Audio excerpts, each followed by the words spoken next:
Speed of 90 ready. સદર કામે પક્ષકારો વચ્ચે ઘરમેળે સમાધાન થયેલ છે તે રેકર્ડ જોતા જણાય છે.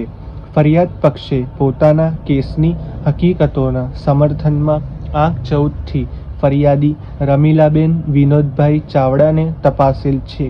તેઓએ પોતાના સરતપાસમાં જણાવેલ છે કે બનાવ 2005માં બનેલ.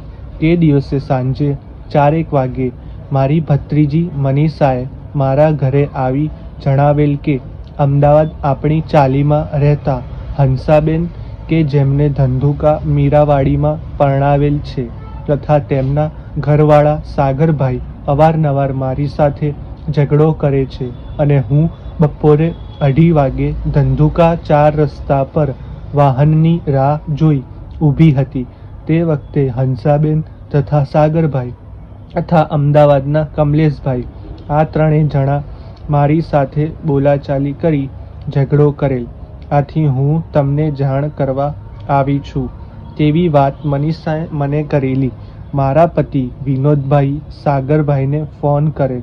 ઠપકો આપી આપણા સાગરભાઈએ તેમની સાથે પણ બોલાચાલી કરેલી. બનાવ અંગે મેં પોલીસ સ્ટેશનમાં ફરિયાદ આપેલી તેમ જણાવેલ છે. આ સાહેબ ફરિયાદ પક્ષને સમર્થનકારી પુરાવો આપતા ન હોય એપીપી શ્રીની વિનંતીથી તેઓને ફરી ગયેલા સાહેબ જાહેર કરી ઉલટ તપાસમાં પૂછી શકાય તેવા પ્રશ્નો પૂછવાની પરવાનગી આપવામાં આવેલ હોવા છતાં તેઓએ બનાવને સમર્થનકારી કોઈ જ હકીકત જણાવતા નથી.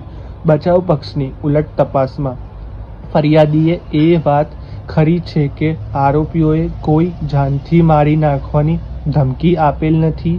એ વાત ખરી છે કે ઘરમેળે સમાધાન થઈ ગયેલ છે તેમ સ્વીકારેલ છે. આ સાહેબના પુરાવાનું સમગ્ર રીતે મૂલ્યાંકન કરતા તેઓ પણ ફરિયાદ પક્ષને મદદરૂપ થાય તેવી કોઈ ફળદાયી હકીકત ઉજાગર કરતા નથી. બનાવ સમયે આરોપીઓએ ધમકી આપેલ હોવાનો ઇનકાર કરે છે. આમ ફરિયાદી બનાવ હકીકતથી વિસંગત અને વિરોધાભાસી પુરાવો આપતા હોવાનું જણાય છે. ફરિયાદીના ખુદના પુરાવાથી આ કામના આરોપીઓ સદરુ ગુનામાં પ્રત્યક્ષ યા પરોક્ષ રીતે સંકળાયેલ હોવાનું વ્યાજબી શંકાથી પર પુરવાર થતું નથી. પેરેગ્રાફ. સદર કામે આંક 16થી સાહેબ વિનોદભાઈ કિશનભાઈ તપાસેલ છે.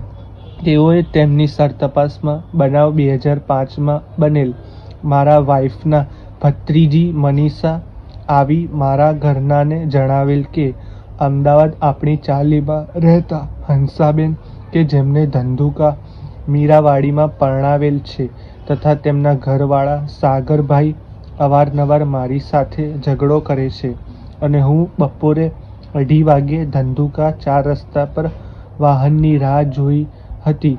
તે વખતે હંસાબેન તથા સાગરભાઈ તથા અમદાવાદના કમલેશભાઈ આ ત્રણેય જણા મારી સાથે બોલાચાલી કરી ઝઘડો કરેલ. આથી હું તમને જાણ કરવા આવી છું. પેરેગ્રાફ. ઉપરોક્ત તમામ હકીકતને પડેલ પુરાવાને ધ્યાને સદર કામે ફરિયાદી તથા સાહેબ બનાવ હકીકતોને લેશ માત્ર સમર્થન આપતા નથી.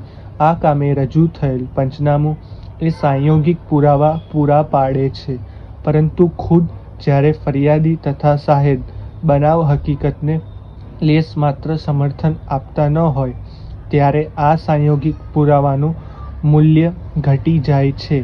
તેમજ આ કામે પક્ષકારો વચ્ચે ઘરમેળે સમાધાન થયા છતાં જો કાર્યવાહી આગળ ચલાવવામાં આવે તો પક્ષકારો તથા અદાલતનો સમય બગડે.